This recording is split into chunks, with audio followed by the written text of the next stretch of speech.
আসসালামু আলাইকুম। বাংলাদেশ বেতার, গোপালগঞ্জ। খবর পড়ছি শাহনাজ রেজা অ্যানি। আজ মহান শহীদ দিবস ও আন্তর্জাতিক মাতৃভাষা দিবস। ১৯৫২ সালের রক্তঝরা ২১শে ফেব্রুয়ারির ৭৪ বছর পূর্তি উপলক্ষে মাদারীপুর জেলায় যথাযোগ্য মর্যাদায় দিবসটি পালিত হচ্ছে। দিবসের প্রথম প্রহরে রাত ১২টা ১ মিনিটে মাদারীপুর সরকারি কলেজ মাঠের কেন্দ্রীয় শহীদ মিনারে পুষ্পস্তবক অর্পণের মাধ্যমে কর্মসূচির সূচনা হয়। জেলা প্রশাসক জাহাঙ্গীর আলম, মাদারীপুর ২ আসনের সংসদ সদস্য জাহানদার আলী জাহান এবং পুলিশ সুপার এহতেশামুল হক শহীদ বেদিতে ফুল দিয়ে ভাষা শহীদদের প্রতি গভীর শ্রদ্ধা নিবেদন করেন। পরে বিভিন্ন রাজনৈতিক দল, সামাজিক ও সাংস্কৃতিক সংগঠন এবং সর্বস্তরের মানুষ শহীদ মিনারে শ্রদ্ধা জানান। এদিকে কালকিনি উপজেলায় উপজেলা পরিষদ কেন্দ্রীয় শহীদ স্মৃতিস্তম্ভে পুষ্পস্তবক অর্পণ করেন মাদারীপুর ৩ আসনের সংসদ সদস্য আনিসুর রহমান তালুকদার খোকন। উপজেলা প্রশাসনের পক্ষে উপজেলা নির্বাহী অফিসার সাইফুল আরিফিন ও উপজেলা সহকারী কমিশনার ভূমি মাহবুবা ইসলাম এবং কালকিনি থানার ভারপ্রাপ্ত কর্মকর্তা মোহাম্মদ জহিরুল আলম শ্রদ্ধা জানান। এছাড়া পৌরসভা, পল্লী বিদ্যুৎ সমিতি, বিভিন্ন সরকারি দপ্তর, শিক্ষা প্রতিষ্ঠান, সামাজিক সাংস্কৃতিক সংগঠন ও সর্বস্তরের মানুষ পুষ্পস্তবক অর্পণ করেন।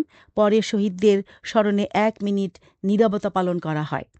শিবচর উপজেলাগুলোতেও দিবসের প্রথম প্রহরে শহীদ মিনারে পুষ্পস্তবক অর্পণ করা হয়। এখানে মাদারীপুর ৩ আসনের সংসদ সদস্য পীরজাদা হানজালা ভাষা শহীদদের প্রতি শ্রদ্ধা জানান। পুষ্পস্তবক অর্পণ শেষে ভাষা শহীদদের আত্মার মাগফেরাত কামনায় দোয়া ও মোনাজাত করা হয়। পররাষ্ট্র প্রতিমন্ত্রী শামা ওবায়েদ ইসলাম বলেছেন, প্রধানমন্ত্রী তারেক রহমানের নেতৃত্বে আমাদের দেওয়া ইশতেহার অত্যন্ত গুরুত্বপূর্ণ সহকারে বাস্তবায়ন করতে চাই। গতকাল বিকেলে ফরিদপুর জেলা প্রশাসকের কার্যালয়ের হলরুমে জেলার সকল দপ্তরের ঊর্ধ্বতন কর্মকর্তাদের সাথে মতবিনিময়কালে প্রধান অতিথির বক্তব্যে তিনি কথা বলেন। পররাষ্ট্র প্রতিমন্ত্রী বলেন, রমজান মাস শুরু হয়েছে, দ্রব্যমূল্যের সহনীয় অবস্থায় থাকবে। কোনো ধরনের আইন শৃঙ্খলা পরিস্থিতির অবনতি হবে না। সকল ধরনের ষড়যন্ত্র থেকে আমাদের সাবধান থাকতে হবে। প্রশাসনের কর্মকর্তাদের উদ্দেশ্যে তিনি বলেন, আপনাদের দল মত দেখার দরকার নেই। কেউ যদি দোষী হয় তাকে আইনের আওতায় আনুন, তার বিরুদ্ধে ব্যবস্থা নিন। পররাষ্ট্র প্রতিমন্ত্রী বলেন, আপনারা যদি দুর্নীতি নির্মূল করতে চান, আইন শৃঙ্খলার অবস্থা ভালো করতে চান, তাহলে আপনাদের নিরপেক্ষ জায়গায় থেকে সবাইকে সমান চোখে দেখে এই ব্যবস্থা নিতে হবে। জেলা প্রশাসক মোহাম্মদ কামরুল হাসান মোল্লার সভাপতিত্বে ফরিদপুর ৪ আসনের সংসদ সদস্য শহীদুল ইসলাম বাবুল, পুলিশ সুপার মোহাম্মদ নজরুল ইসলাম সহ সকল দপ্তরের কর্মকর্তাবৃন্দ এ সময় উপস্থিত ছিলেন। পবিত্র রমজান মাসে নিত্য প্রয়োজনীয় পণ্যের দাম নিয়ন্ত্রণে রাখতে মাদারীপুরের শিবচর বাজারে ব্যতিক্রমী অভিযান পরিচালনা করেছে উপজেলা প্রশাসন। গতকাল সকাল ১০টা থেকে বেলা ১২টা পর্যন্ত শিবচর বাজারে ভ্রাম্যমাণ আদালতের মাধ্যমে এই অভিযান চালানো হয়।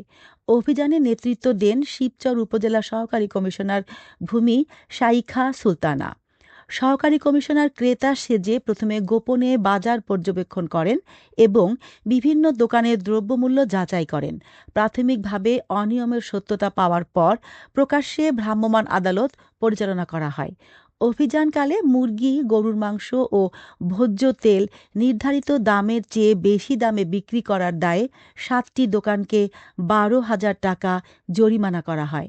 পাশাপাশি অন্যান্য ব্যবসায়ীদের সতর্ক করে নির্ধারিত মূল্য মেনে চলার নির্দেশ দেওয়া হয়। এদিকে গতকাল শরীয়তপুরের নড়িয়া উপজেলার বাজারে অভিযান চালিয়ে ৪টি প্রতিষ্ঠানকে জরিমানা করা হয়েছে। অভিযানে মূল্য তালিকা না রাখা এবং অবৈধ প্রক্রিয়ায় পণ্য উৎপাদন ও প্রক্রিয়াজাত করার দায়ে ৪টি প্রতিষ্ঠানকে ৫,০০০ টাকা জরিমানা করা হয়। জাতীয় ভোক্তা অধিকার সংরক্ষণ অধিদপ্তরের সহকারী পরিচালক জান্নাতুল ফেরদৌস এই অভিযান পরিচালনা করেন। অভিযানে সহযোগিতা করেন জেলা কনজিউমার্স অ্যাসোসিয়েশন অব বাংলাদেশ এর বিল্লাল খান।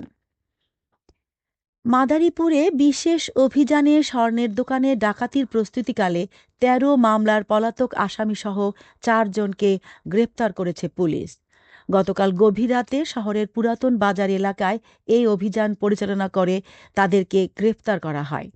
পুলিশ জানায়, পূর্ব রাস্তি এলাকার শীর্ষ সন্ত্রাসী হিসেবে পরিচিত অন্তর কবিরাজ, রুবেল ব্যাপারী, লিটন ব্যাপারী ও রোমান সর্দার সহ কয়েকজন সহযোগী দেশীয় অস্ত্রশস্ত্রে সজ্জিত হয়ে একটি স্বর্ণের দোকানে ডাকাতির পরিকল্পনা করছে। পরে গোপন তথ্যের ভিত্তিতে খবর পেয়ে পুলিশ দ্রুত ঘটনাস্থলে পৌঁছালে কয়েকজন সশস্ত্র ব্যক্তি পালিয়ে যায়। তবে অন্তর কবিরাজ সহ ৪ জনকে আটক করা হয়।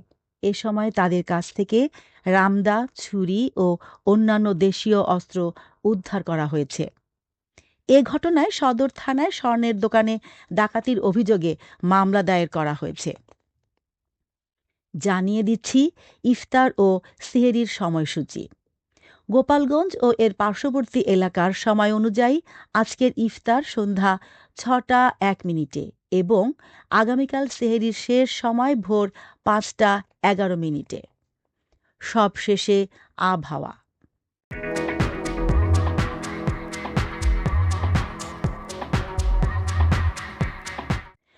আজ বেলা ১টা পর্যন্ত আবহাওয়ার পূর্বাভাসে বলা হয়েছে, দেশের অভ্যন্তরীণ নদী বন্দরসমূহের জন্য কোনো সতর্ক বার্তা নেই এবং কোনো সংকেতও দেখাতে হবে না। খবর শেষ হলো। আমাদের পরবর্তী খবর প্রচারিত হবে আগামীকাল সকাল ৮টা ৩০ মিনিটে বাংলায়।